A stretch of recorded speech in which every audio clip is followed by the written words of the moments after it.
Hello, my dear friend. You've found me again, haven't you? Or perhaps I found you, drawn by some unspoken pull between the kind of souls who can't sleep until they've heard the things they were never supposed to know. Sit down, but don't get too comfortable, because tonight's story doesn't belong to the world of comfort. No. Tonight we slip into the powdery, perfumed chambers of the court mistresses, the women who ruled from the shadows, who could turn a king's heart with a glance, yet lived inside a world where beauty was both a weapon and a curse. You think you know glamour. You've seen portraits of them. Ivory skin, half-lidded eyes, ribbons tumbling down their shoulders. You imagine the rustle of silks, the sweet aroma of rosewater in the air. And yet, if you truly stepped inside those rooms, the fantasy would collapse in an instant. The air would be thick, too thick with scented oils that had been layered over and over without ever once touching water. The skin beneath the powder was never truly clean, and the hair was a palimpsest of last month's pomade, last week's dust, and today's fresh smear of pig fat to catch the light. Yes, pig fat, warm and clinging, pressed into the temples and cheekbones so they might gleam in candlelight, the way jewels catch the eye. And that is where we begin, at the edge of that smell, that dense, dizzying cocktail of musk, flowers, and animal grease. It clings to the throat like an unwelcome kiss. You cough, but quietly, because to cough is to admit you've noticed, and to notice is to insult, and to insult is to invite ruin. These women, they were untouchable in more ways than one. The king's mistress was not merely a lover. She was an institution, a whisper in the ear of power, a force that could tilt policies, unmake ministers, or have your lands reassigned to some cousin you've never met. And yet, for all their sway, their bodies were trapped in a strange, glistening cage of fashion and expectation. The water, clean, cold, honest water, was banished from the ritual of beauty. It was feared, believed to weaken the skin, to open the pores to illness, to age the face prematurely. Instead, they bathed in scent, layer upon layer, day after day, until the very skin beneath seemed to surrender to the weight of it. You see, the court was a place of artifice. The gardens, the dances, the diplomacy, everything was designed for appearances, not truth. And the bodies of these women were no exception. They were canvases, not living flesh. And like any canvas, they had to be prepared, primed, and sealed. Oils scented with jasmine, neroli, or orange blossom were massaged into the skin, not to nourish, but to mask. Pig fat rendered, cooled, beaten until creamy, was dabbed with fingertips onto the high points of the face, a highlighter before the concept existed, designed to catch the eye of the king across a crowded ballroom. It was soft at first, but as the hours passed, the heat of bodies and the warmth of the candles melted it, and the scent of the animal beneath the roses began to rise, mingling into something almost carnivorous. And they knew. Of course they knew. Do not think for a moment they were oblivious to their own smell, but they understood the truth the rest of the court pretended not to. Beauty was not about cleanliness, it was about dominance. A mistress didn't need to smell like a spring morning. She needed to smell like herself, like her own brand of intoxication. And so the oils became her signature, the pig fat her crown, the absence of water her rebellion. But here's the part that keeps me awake, the part I need you to feel in your bones. Imagine lying in those beds, under brocade canopies, heavy enough to smother you. The sheets are warm, almost damp, from the mingling of sweat and perfume. The air has no sharpness, no freshness, only the languid press of scented oil that has seeped into the pillows. When the king arrives, he doesn't just meet her lips, he inhales her world. And in that moment, the two of them share a secret the rest of us can only circle around. That beauty, real beauty, is rarely clean. And yet, there was something almost tragic about it, because underneath all that, she was still a woman with skin that itched, with pores that ached to breathe, with hair that longed to feel water running through it. But indulgence and suffering are lovers in these courts. They always arrive together. And if she wanted to remain the sun around which the king's attention orbited, she had to keep layering it on, never stripping it away. A single misstep, a whiff of the wrong truth, and the king's gaze might drift, and when it drifted, it never returned. Do you see now why I cannot sleep? Why I keep turning these histories over in my head, again and again, as though if I understand them deeply enough, I might untangle something about the way we still live today, because we haven't changed as much as we like to believe. The mediums are different now. It's serums, highlighters from glass bottles, fragrances designed in laboratories, but the rhythm is the same. Layer, mask, perform, appearances at any cost. And beneath it all, the human skin, waiting for something real to touch it. Tonight, I will lead you deeper than the portraits allow. We will walk through the antechambers and the boudoirs, past the waiting maids with their trays of oils, into the very rituals that made and unmade the women who dared to wield beauty as power. I will tell you about the way the oils stained the sheets, how the pig fat melted down the neck on hot summer nights, how the absence of water was not neglect but strategy. And by the time we emerge, you will never look at a powdered face in a museum painting the same way again. You will wonder what it smelled like. And maybe, just maybe, you'll realize that's the truest way to meet history, not through your eyes, but through your nose. So, are you ready to follow me? Good, because this scent doesn't fade easily. It clings, even when the candle burns low. And once you've breathed it in, part of you will carry it forever.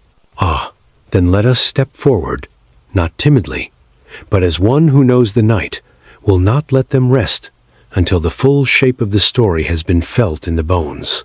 And so we push open that first heavy door, the one that sighs as though it has known every secret whispered within, and the air that greets us is already swollen with scent, too rich to be called pleasant, too deliberate to be called natural. It is not the gentle sweetness of flowers in a summer garden. No. It is a perfume born of artifice, of patience, of layers that have not been washed away in weeks, perhaps months, but only renewed until the very molecules of the woman's skin seem married to it.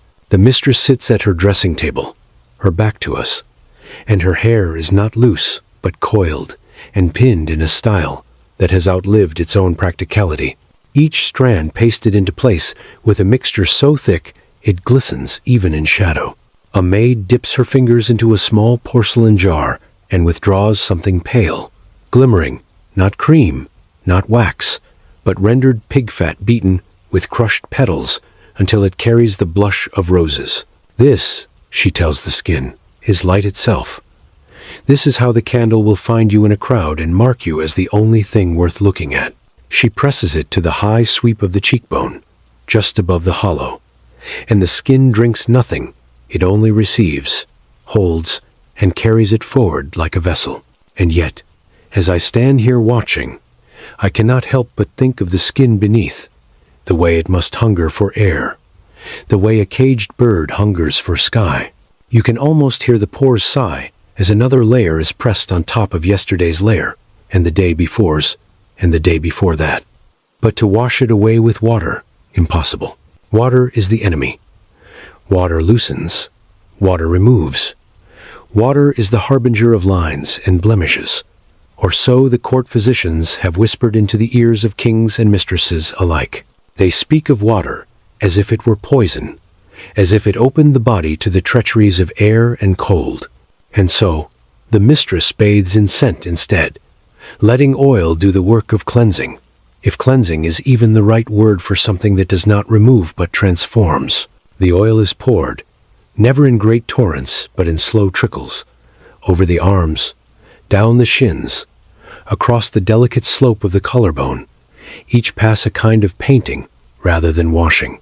It gathers in the crook of the elbow, in the dip of the wrist, warming with the heat of her body until it releases its fragrance in little sighs whenever she moves. The maids work quickly, but without haste, for this ritual is not about speed, It is about saturation. A thin veil of sweat from the morning's heat becomes part of the mixture, invisible but essential, binding oil to skin in a way no cold water ever could. And as the mistress breathes, the air around her breathes with her, carrying her scent outward like a banner. You have to understand, this was power. To smell like oneself, distinctly, undeniably, so that even in a darkened gallery, a king could recognize her presence before he saw her face.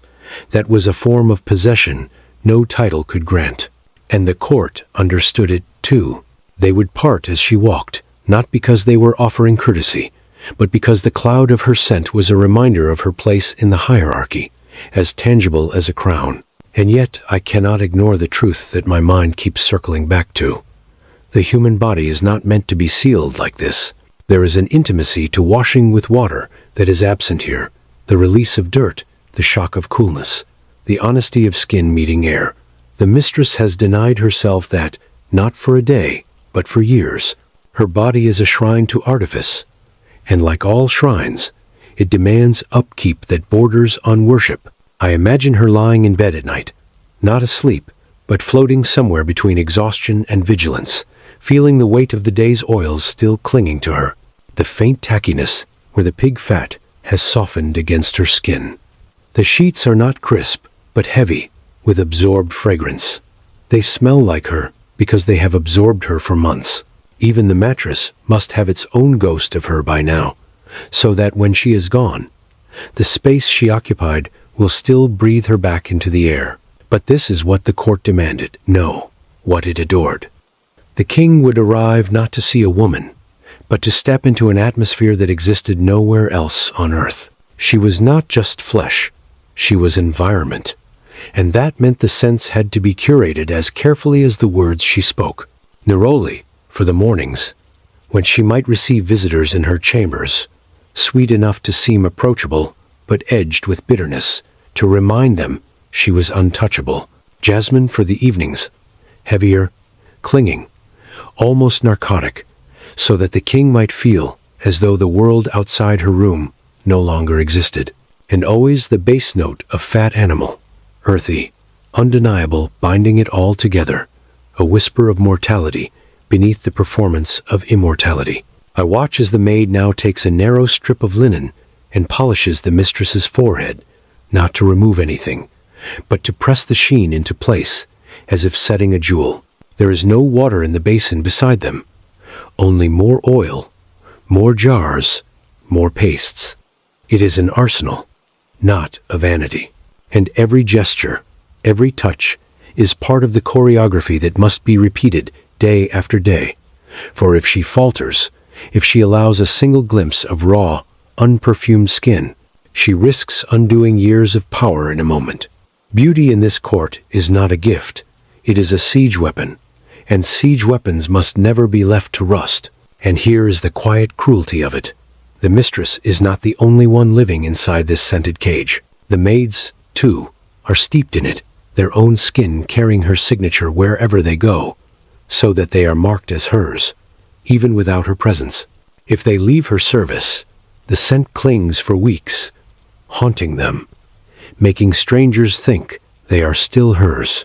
And perhaps that is the point, power so potent it leaks into the lives of others, staining them in ways they can never quite wash away. By the time the king enters, the room has become a slow tide of warmth and aroma, a private climate that belongs to no season. His footsteps are measured, but you can tell by the way his nostrils flare that he is already under its spell. He inhales before he speaks, and that breath is not just air, it is her. This is the moment the entire day has been built for, the reason the oils were chosen, the fat applied, the heat allowed to melt and mingle them into something unique. He will sit close, perhaps touch her cheek, and in doing so, he is not touching flesh. He is touching the empire she has built from her own skin outward. And as long as he breathes her in, she will remain unassailable. But every empire carries its own collapse within it, and I cannot help but wonder how many nights she lies awake, wondering if the scent that binds him to her will one day choke him instead. wondering if there is a point at which the very thing that makes her irresistible will become the thing he cannot bear. That is the gamble of living in artifice. You never know when someone will tire of the illusion, but until that day comes, she will rise each morning, sit at her dressing table, and begin again, layering herself into being without a drop of water to break the spell. And I, foolish, sleepless creature that I am, will keep standing in the corner of her room, breathing it in, memorizing the exact shade of her dominance, so that I can tell you, in nights like this, exactly what it was to stand in her presence. Then come closer, because if we are to continue, we must pass through that invisible curtain that separates the performance from the preparation, the fragrance from the flesh, the face she shows the king from the one she wears when no one is looking. You see, the first act of her day belongs to the oils and the fat, the brushstrokes that turn her into a living portrait. But the second act, the second act is what interests me most. It is the art of maintenance, the quiet war she wages against time and against the fragility of her own illusion. Once the candles have been blown out and the courtiers have drifted into their whispered intrigues, she remains inside her private chambers, suspended in the half-light of the hours between midnight and dawn. And in those hours, the scent that seemed intoxicating in the ballroom becomes something heavier, almost oppressive, curling in the air like a thought she cannot quite banish. She reclines on her chaise, not to rest, but to preserve the architecture of her presentation, lying at a certain angle so the pig fat does not smear unevenly, moving her head just so that the powdered coiffure does not collapse. Sleep, for her, is never surrender, it is strategy.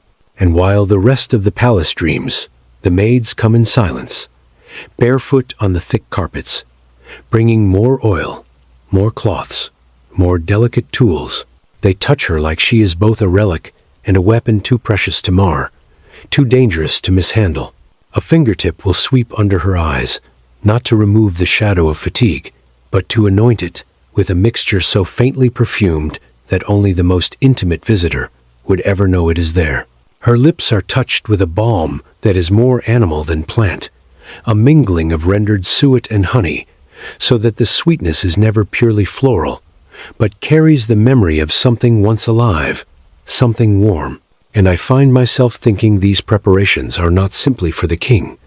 They are for her, too. They are the armor she wears against the inevitability of being replaced.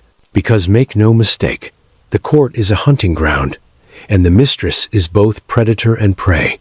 There are always younger faces waiting in the wings, eager to catch the royal eye, eager to learn the codes of scent and sheen, eager to step into the same cage she inhabits, without yet realizing it is a cage at all.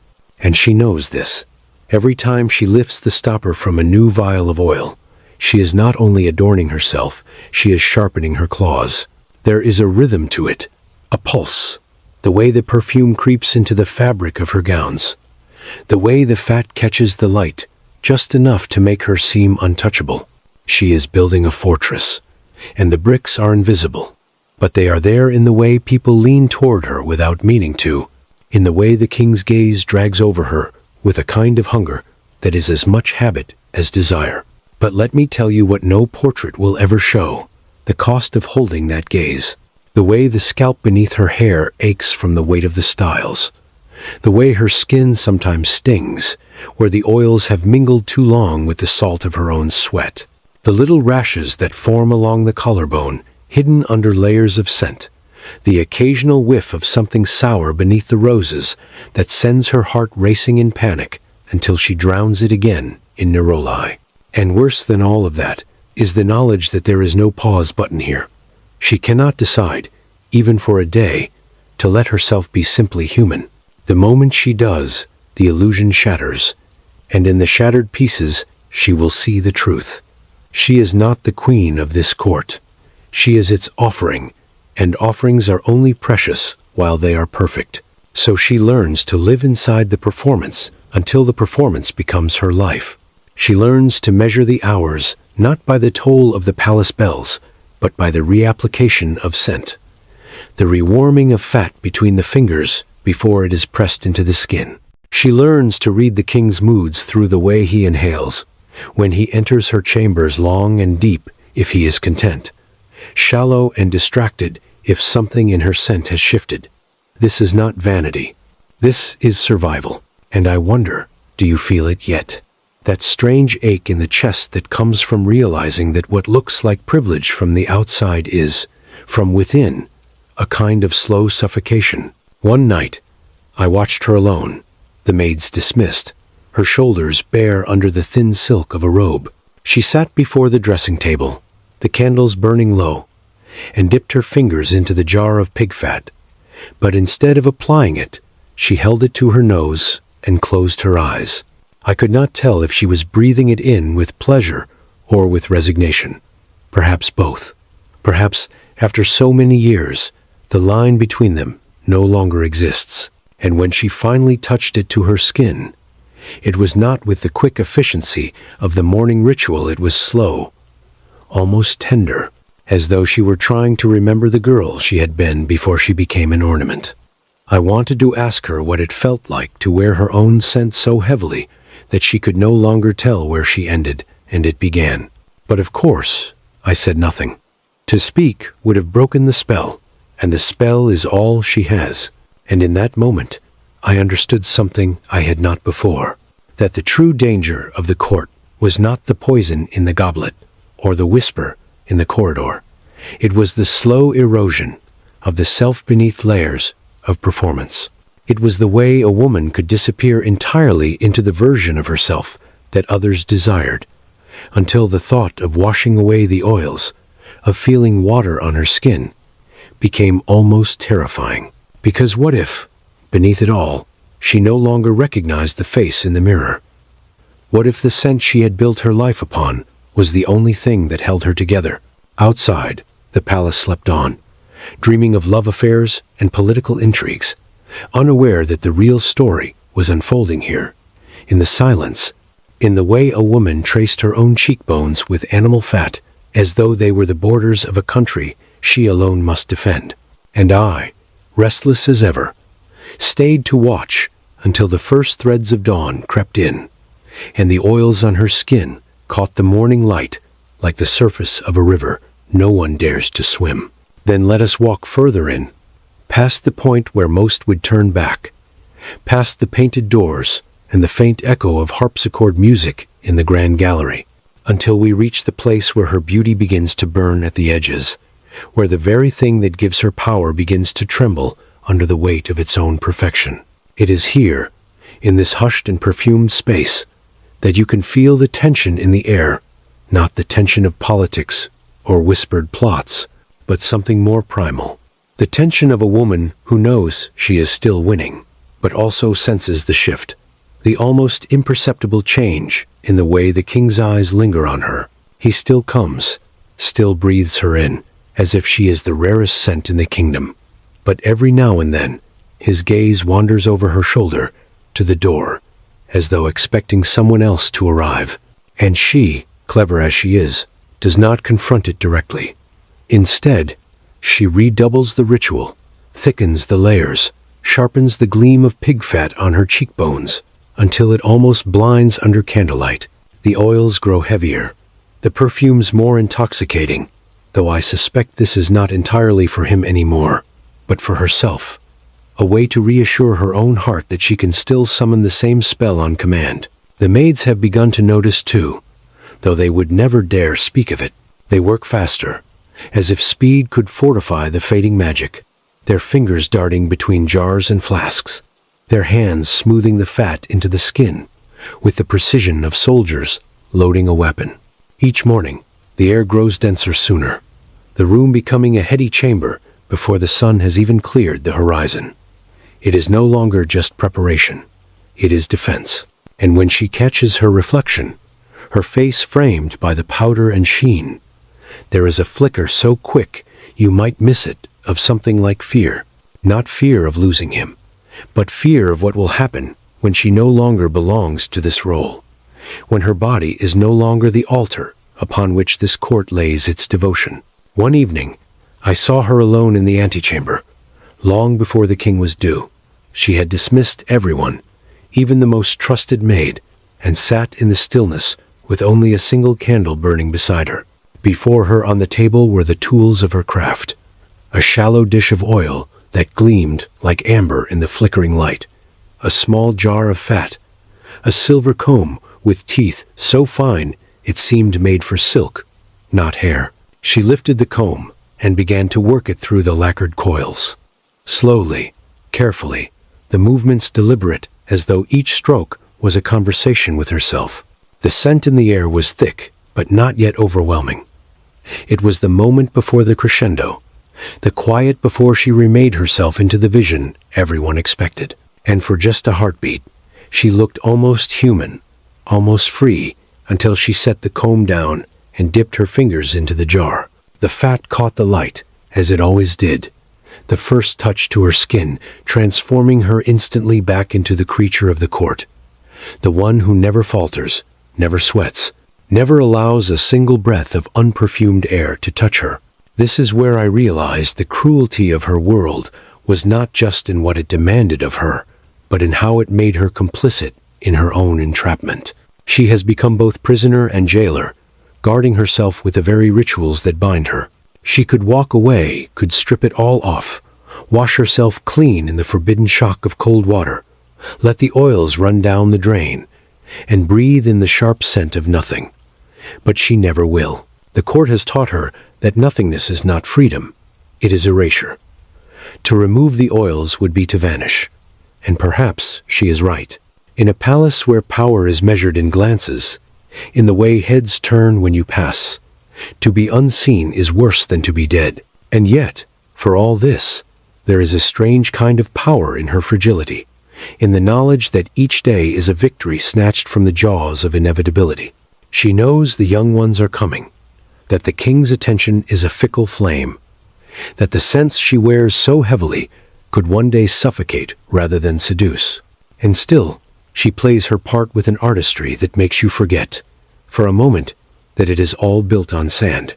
When the king enters and bends to kiss her hand, the room blooms with her fragrance, and you can see in his eyes that, for now, she has won again. She has pulled him back into her gravity, even if only for another night. But I see something else in those moments, something I suspect he does not. The way her fingers tighten ever so slightly around his, as if anchoring herself in the moment, holding on not to him, but to the version of herself that exists only when he looks at her like that. Because when he leaves, when the door closes and the room exhales, she will sit very still for a long time, letting the oils settle back into the stillness, listening to the echo of her own heartbeat in the perfumed air. And I will be there too, silent as the walls, breathing in the scent that clings to everything, knowing that it is not just perfume, not just fat, not just the residue of beauty. It is the proof of her endurance, the smoke from a fire she has kept burning far longer than anyone thought possible. And so we stay, in this room where beauty is both crown and shackle, where each breath tastes of roses and something darker beneath, and where the line between victory and defeat is drawn not with swords, but with the gleam of light on a woman's cheek. Then follow me further, because the air is about to grow heavier, not only with the oils and the warm, animal undercurrent that has always been her weapon, but with the scent of danger, political danger, the kind that does not come with the clash of blades, but with the slow press of whispers in corridors. You must understand, by now, her presence has long ceased to be just a private pleasure for the king. It has become a symbol, a scent, wrapped statement of influence. Every time she appears at his side, eyes follow not only to admire her, but to measure the tilt of her head when he speaks, the almost imperceptible nod or frown that might decide whether a proposal passes or a rival falls. And the ministers, the courtiers, the wives of other men, they have begun to read her scent as if it were a coded message. If the air around her is sharpened with citrus, they whisper that she is in a mood for precision and cutting decisions. If it is softened with vanilla and the heavy thrum of musk, they believe she will encourage indulgence, that the king will emerge from her chambers more pliant, more willing to sign away a treasury's worth for some pet project. She knows this. She feeds it. She has learned to scent, not just for seduction, but for strategy. And yet, such power draws predators. Not the wide-eyed debutantes, though they are always circling, but men with ledgers and ambitions. Women with knives hidden under their compliments. They begin to approach her not with open hostility, but with gifts, with alliances dressed as friendships, with subtle requests slipped into the folds of conversation. A favor for a cousin, a name whispered into the king's ear at just the right moment. The scent of her oils becomes not only a lure for the king, but a lure for influence. Hungry parasites who hope that by standing close enough to breathe it in, they might catch some of the magic themselves. And she, sitting like a queen, in all but title, accepts the petitions with a smile that hides the calculus ticking behind her eyes. She knows she must give just enough to keep the network feeding her, but never so much that they imagine they can control her. It is in this dance, this slow, scented waltz, that her true danger lies. For every person she bends to her will, another sharpens a blade in secret, be it metaphorical or not. Rumors begin to form, curling through the palace like smoke, that her oils are laced with potions, that the pig fat she wears carries not only sheen but enchantment, that the very air of her chamber can bend a man's mind. Some of these whispers are meant to discredit her, to paint her as a sorceress rather than a strategist. Others are born from the simple human urge to explain the inexplicable. How else could a woman, without crown or title, hold such sway over a king? How else could she endure season after season, while fresher faces fade like flowers out of bloom? But the danger is not just in what they say, it is in what they see. The court has begun to notice the cracks, the way the oils cling too fiercely on humid days, the faint shadow beneath her eyes when the performance has stretched too long. They do not see a tired woman.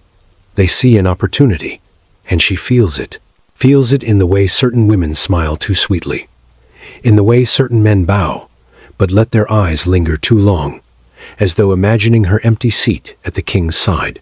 And so she does what she has always done. She turns the ritual into armor. She thickens the scent until it fills every breath in the room, forcing all who enter her presence to submit to it. She polishes the gleam on her cheek until it dares them to look away.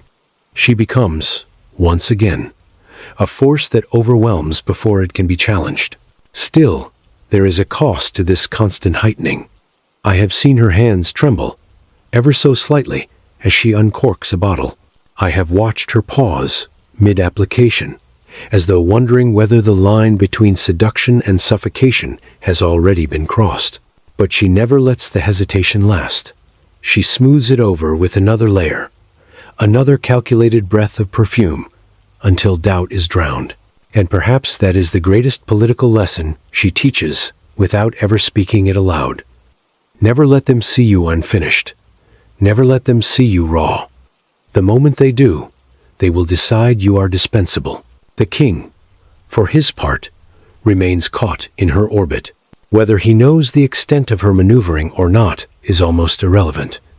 He is too deep in the habit of her to question the taste of the air he breathes in her presence. Habit is its own form of chain, and she has forged his with care. But even he cannot protect her from the currents of a court that survives on the ruin of yesterday's favorite. And perhaps that is why, on some nights, when the doors are shut and the scent has reached its most potent, she stands at the window, staring out over the dark gardens, breathing her own perfume, as though trying to remind herself it is hers and not theirs. You and I, standing there unseen, can sense it. The tightening coil of power and peril, the way the very scent that crowns her could one day draw the knife to her throat. And yet, she will not stop. She cannot. For to stop is to lose, and to lose here is not to fade quietly, but to be erased entirely, as if she had never existed at all. And so she turns from the window, returns to the table, and begins the ritual again, each touch of oil and fat, not just for beauty, not just for the king, but as a declaration. I am still here. I will not be moved. Not tonight. Then let us descend into the moment when her beauty stops being merely a shield or a lure and becomes something far more volatile, a weapon that no longer answers solely to her will. For years, she had wielded her scent like a scalpel, cutting precisely where she meant to, choosing when to intoxicate, when to soothe, when to overwhelm. But power, once it swells to fill every corner of a room, begins to leak beyond the hands that shaped it. And here, in this palace that breathes in rhythm with her rituals, the scent no longer belongs only to her or to the king. It has become part of the kingdom's bloodstream, drifting through corridors, clinging to tapestries, insinuating itself into the minds of those who never step into her chambers.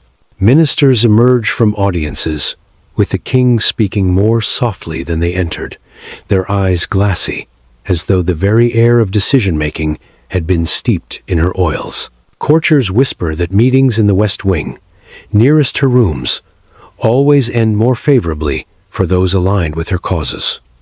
They begin to treat the fragrance not as an adornment, but as an invisible decree. And at first, she sees the advantage. She leans into it, not crudely, but with the quiet assurance of someone who knows the currents now move in her favor. A certain ambassador is invited to wait in her antechamber before seeing the king. His resolve melts faster than wax in a summer sun. A troublesome general finds himself seated beside her at a banquet. By the end of the evening, his tone has softened, his earlier complaints swallowed whole. She does not need to speak much, only to be present, to let the oils do their slow, inexorable work. And yet, with every victory won in this way, the court grows warier. They begin to murmur about enchantments, about spells, woven not from words but from scent, about a power too subtle to fight and too dangerous to ignore. The king, oblivious or pretending to be, continues to drift deeper into her gravity. His decisions, once rooted in counsel from his ministers, now seem to follow the arc of her moods. If her perfume carries the sharpness of bergamot and bitter orange, treaties are signed swiftly, enemies pressed hard. If the air around her hums with warm vanilla and musk, debts are forgiven, indulgences granted. He does not notice the pattern, but others do, and they begin to chart it like astrologers mapping the stars. Soon, knowing her choice of oil for the day becomes as valuable as knowing the king's schedule, and more than one ambitious courtier bribes a maid for the privilege of that knowledge. But here is where the danger turns back on her. Once the court believes her scent dictates the king's will, she becomes the natural target for all their grievances. A failed petition, blame her perfume. A harsh sentence passed, blame the fat glossed cheekbones that must have hardened his heart. They begin to ascribe to her decisions she never touched, to load her with the weight of every unpopular move he makes. And because scent cannot be refuted, because it is invisible, undeniable, they cannot be dissuaded. The very weapon she forged now paints a target on her back in strokes no water could wash away. Still, she persists. For what else can she do? To retreat now would be to admit guilt, to cede ground she can never reclaim. So she doubles down, but with a shift so fine most miss it. She begins to layer her oils with contradictions. Sweetness over sharpness, warmth over bite, so that no one can quite read her intentions from the air alone. The court finds itself adrift, unable to chart her as they once did, and in that uncertainty, she regains a measure of safety. But uncertainty cuts both ways. There are nights when even the king pauses, puzzled, as if unsure what she is telling him without words. And I think she feels it too, that the connection they once had, pure in its own strange artifice, is now threaded with suspicion on both sides. One evening, I watched as she prepared for a council dinner that would decide the fate of a distant province. She sat before her dressing table, the candles trembling with the faint draft from the corridor, and stared at the array of bottles before her, as though they were soldiers she must choose to send into battle. Her hand hovered over the jasmine, dropped to the citrus, lingered on the amber. Then, without a word, she took a drop from each and blended them in her palm, massaging the mixture into the hollow of her throat. The result was unlike anything I had smelled before. Not a harmony, but a tension, a fragrance that seemed to pull the senses in opposite directions at once. When she entered the dining hall later, the room fell into a hush, as if everyone had inhaled at the same moment and forgotten to exhale. No one could tell whether she came bearing mercy or judgment, and that was precisely the point. And yet, as I watched her glide through the evening, smiling just enough, listening just enough, I could not shake the thought that she was now dancing on the edge of her own blade. The oils had made her a legend, but they had also made her a myth, and myths are as easy to destroy as they are to build.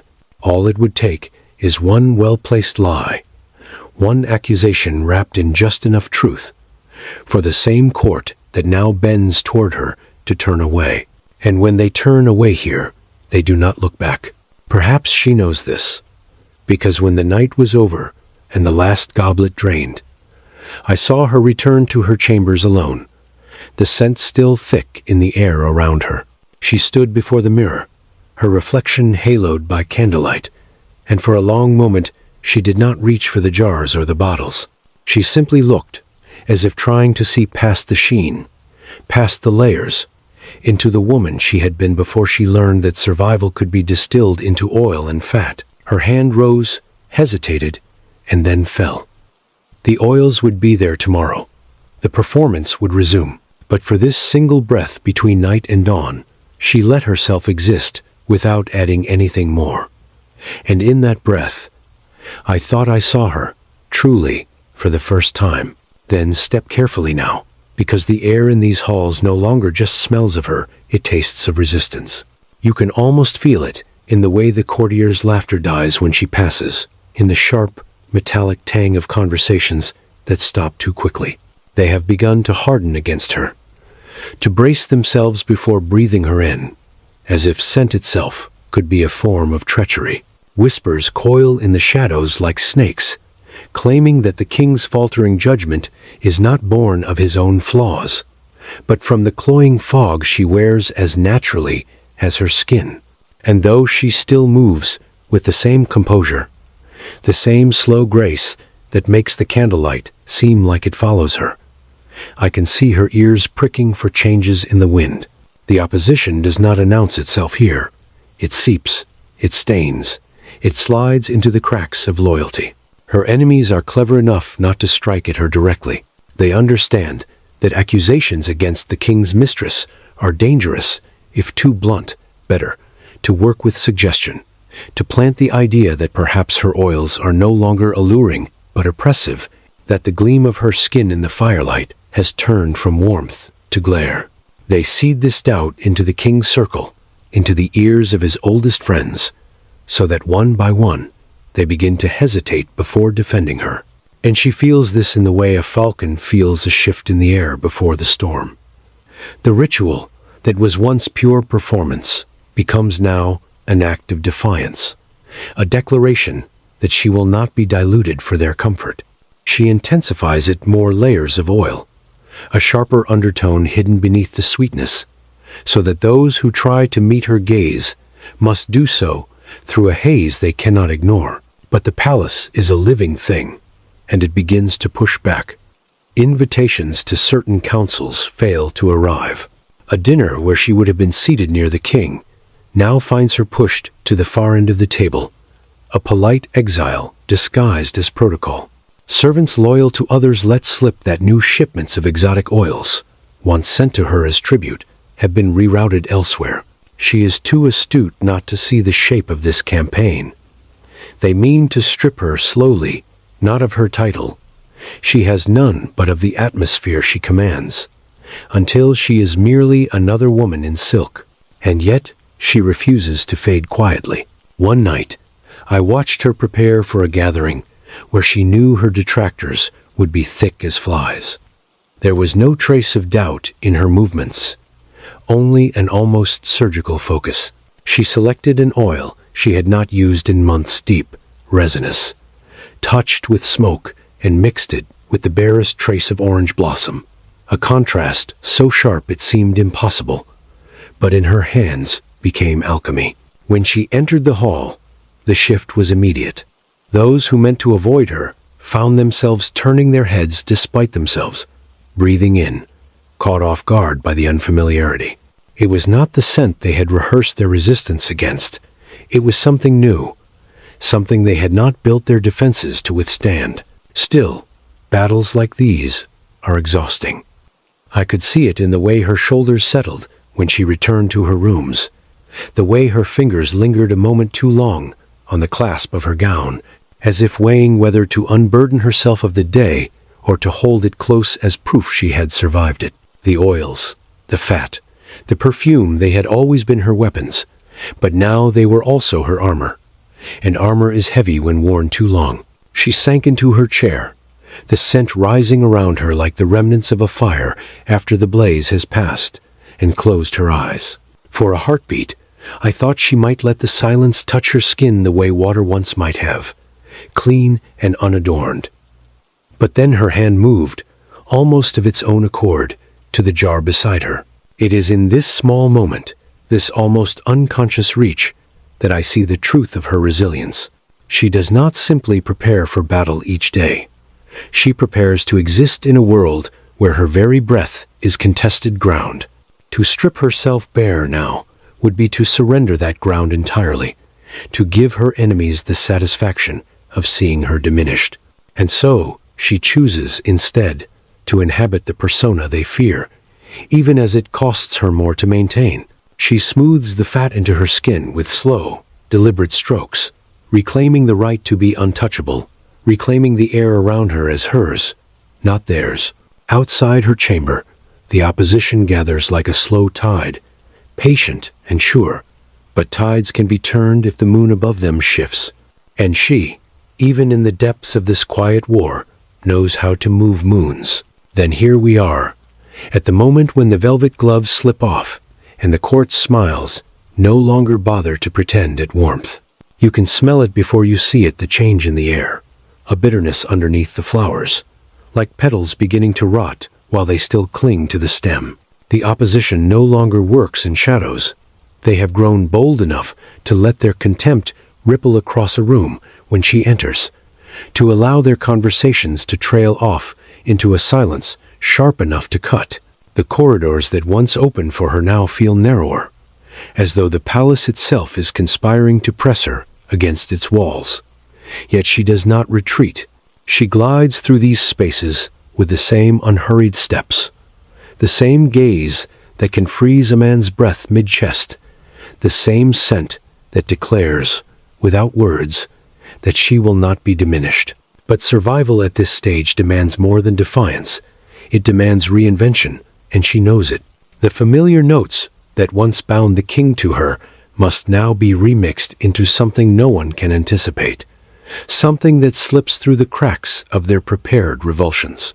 The night before a feast meant to parade her enemy's influence, she sits before her array of oils as though consulting a constellation. Her hands move with the precision of a priestess, blending not for pleasure, not for seduction, but for disruption. Frankincense for solemnity, vetiver for grounding, a faint breath of tuberose that lingers just long enough to unsteady the senses. It is not a scent to be loved or hated.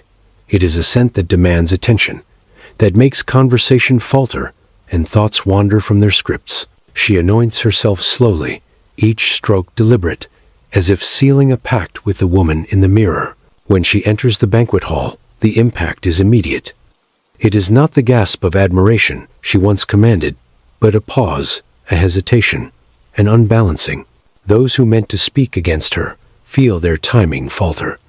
Those who rehearsed their cutting glances find their eyes caught on her longer than intended.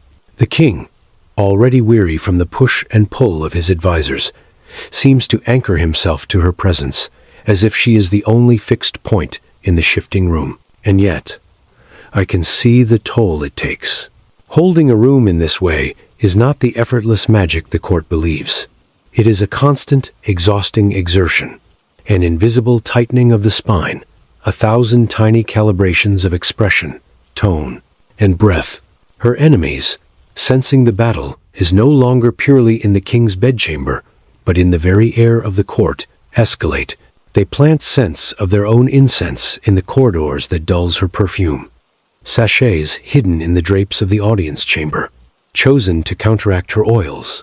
She notices, of course. Her nose is as finely trained as her mind, rather than stripping her of her aura. Their efforts force her to adapt in real time, layering and adjusting so subtly that the balance tips back in her favor before they even realize she has countered them. It becomes a war fought not with words or documents, but with invisible clouds of influence. With every breath a skirmish. There is a night when I watch her stand in the center of her chamber, long after the king has left. Her gown unfastened, but her hair still perfectly coiled, the perfume still alive on her skin. She is alone, but she moves as if the room is full of eyes, her enemies' eyes, the court's eyes, even my eyes, though I make no sound. She dips her fingers into the jar of fat, not because she needs to, but because the act itself has become a meditation, a reminder of the self she built brick by scented brick. As she smooths it along her cheek, her reflection catches the candlelight, and for an instant she looks not like a woman fighting to keep her place, but like a monarch in her own right, crowned in something more enduring than gold. Willpower. And yet, there is a flicker there, something I have only begun to see in these last weeks. A question, perhaps, about how much longer she can keep winning battles that must be fought every day anew. But she does not allow that question to settle. She buries it beneath another breath of perfume, another sheen of light on her skin. The war is still hers to wage, and tomorrow, the corridors will smell of her again. Then we come to this, the breathless place where the air itself feels brittle, as if one wrong movement might shatter it into 1,000 invisible shards. It is the stage of the game where nothing is said outright, but everything is understood, where each step she takes leaves a trace of scent behind like a footprint on snow, and every trace becomes a clue for those desperate to know whether she is winning or merely surviving. The court has learned to live with her presence, like one learns to live with the weather, sometimes oppressive, sometimes intoxicating, always impossible to ignore. And yet there is a tautness now in every chamber she enters, a readiness for something to break. The king still calls for her, still lets her oils wrap him in their familiar cocoon. But there is a new weight in his gaze, not distrust exactly, but the awareness that his own hold on the court is fraying, and that every indulgence he grants her costs him twice as much in political coin. She sees this. She reads him as she reads the air, and in that reading, she adjusts not by softening, never by retreating, but by shifting the quality of her dominance, so that it can no longer be predicted. Her private rituals grow stranger to those who catch only glimpses of them. They think the jars and flasks have multiplied like mushrooms after rain, that the blends she makes are no longer the straightforward seductions of earlier years, but layered contradictions. A sweetness that cuts, a musk that cleanses, a light note of citrus dropped into something dark enough to suggest secrets. She does not share these formulas, even with her most trusted maid. The preparation has become something almost sacred, a language spoken only between her and the mirror. Each stroke of oil, another syllable, in a conversation, no one else will ever fully hear. In this way, she reclaims the one territory, still entirely her own, the invisible kingdom that begins and ends at her skin. But the opposition, sensing her refusal to collapse, begins to change its tactics. They no longer try to outshine her in the king's favor. Instead, they work to make her presence feel like a burden he must defend rather than a jewel he can flaunt.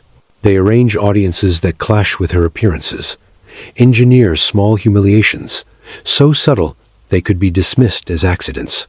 A chair slightly too far from his at a formal supper. A draft in the council chamber that dulls the throw of her perfume. A whisper timed to reach his ear just as she speaks, so that her words are lost. And still she comes, night after night, each time adjusting her scent, as though tuning a weapon to a new opponent. If they create a draft, she chooses an oil with heavier molecules, one that clings to cloth and hair so stubbornly it outlasts the chill. If they scatter his focus, she layers her perfume in such a way that it catches him mid-breath, forcing his attention back without a word. It is a duel, invisible but exhausting.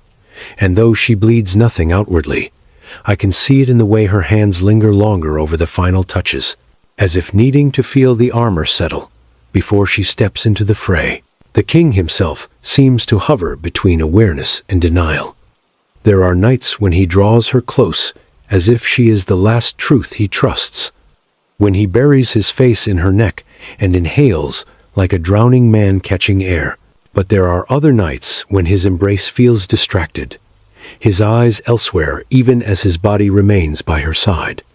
And it is in those nights that she works the hardest, turning herself into an atmosphere so complete he cannot leave without feeling its absence like hunger. This is not love, not in the naive sense of the word. It is a contract of survival, binding them both, though neither would speak it aloud. I think often of how she must feel in the moments before the door opens, when she is fully dressed, fully scented, and waiting, alone with the air she has made for him. The silence then is different from any other silence in the palace. It is not empty, but charged, as if the room itself is holding its breath. She stands not like a woman hoping to be chosen, but like one who has chosen herself 1,000 times already, and will do so again, whether the king comes or not. And when he does come, when he steps inside, and the first inhale binds him once more to her orbit, she knows she has bought herself another night, another day, another turn of the wheel. But the wheel cannot turn forever without grinding something down. Even now, there are hints of fatigue in the fabric of her life, in the way the sheets carry her scent too deeply, in the way the walls of her chamber seem to exhale it back to her when the candles are snuffed.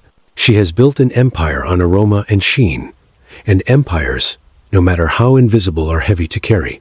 Yet perhaps that weight is also her strength, for it is what keeps her rooted when others would have been blown away by the court's shifting winds. And so she stands, still, scented like a season that no one else can name, daring them all to outlast her.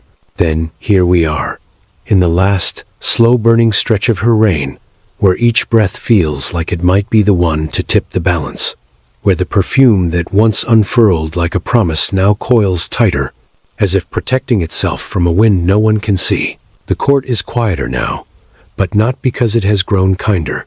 No, the quiet here is the kind that comes before the strike, the kind where everyone is listening, measuring, deciding whether to keep their daggers hidden or lay them openly on the table. She knows this, feels it in the marrow, and so she meets it not with retreat, but with a stillness so deliberate it becomes a kind of movement. Her steps are slower, not because she has weakened, but because she understands that in a world where everyone is rushing to be noticed, the one who moves like time itself owns the room. And the scent, oh, the scent has shifted again. It is no longer the unrelenting richness of her prime, nor the sharp contradictions of her defense. It is something quieter now, but no less potent, a low hum of amber and wood, threaded with a breath of something green, as if to remind them all that she can begin again whenever she chooses.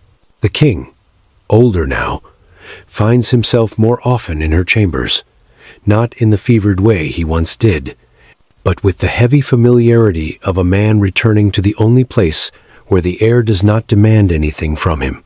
He speaks less, listens more, and though his advisors hover like vultures outside her door, he lingers long enough inside for them to grow restless. In these hours, she does not press, does not tilt the conversation toward her advantage. She simply lets the air do its work, lets the scent wrap around his shoulders until he forgets that there are other rooms, other voices.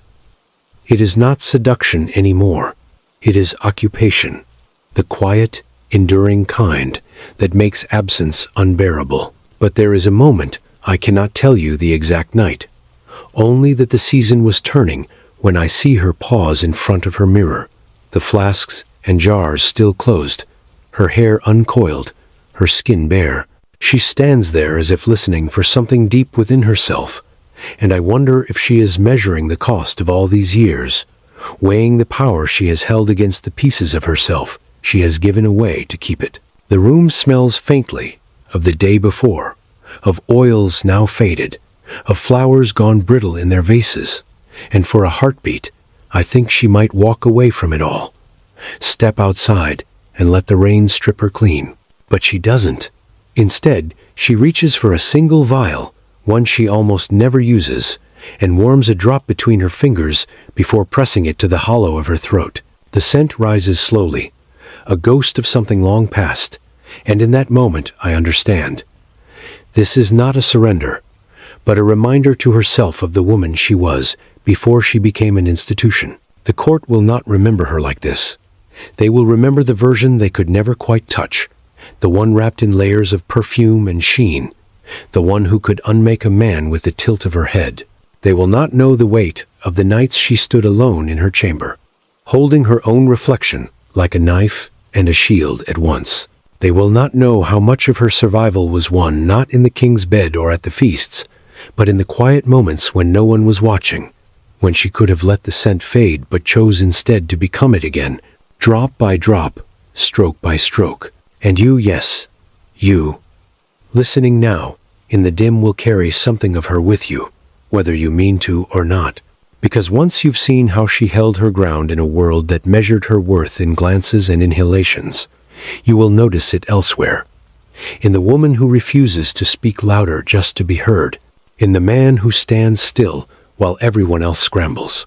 In the way a certain fragrance can stop you mid-step without you knowing why. You'll remember that beauty here was never about softness, never about being pleasing. It was about endurance, about learning to make the air itself an ally. So when you think of her, do not imagine her at the start, bright and untouched. Think of her here, at the end. Her power worn smooth but unbroken. Her scent quieter but deeper, like a song you can only hear when you lean close enough to be changed by it.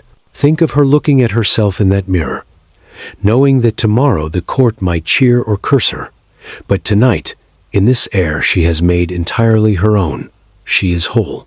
And maybe ask yourself, if you were given only the space you could claim with your presence, with nothing but the trace you left behind when you walked out of the room, what would it smell like? And would it be strong enough to linger after the door closed? Because that, more than the oils or the fat or the flowers, is the true question she leaves you with. And if you find yourself turning it over long after you've gone to bed, long after the candles are out, then perhaps you are closer to understanding her than anyone in that court ever was. And perhaps you, too, will learn how to own the air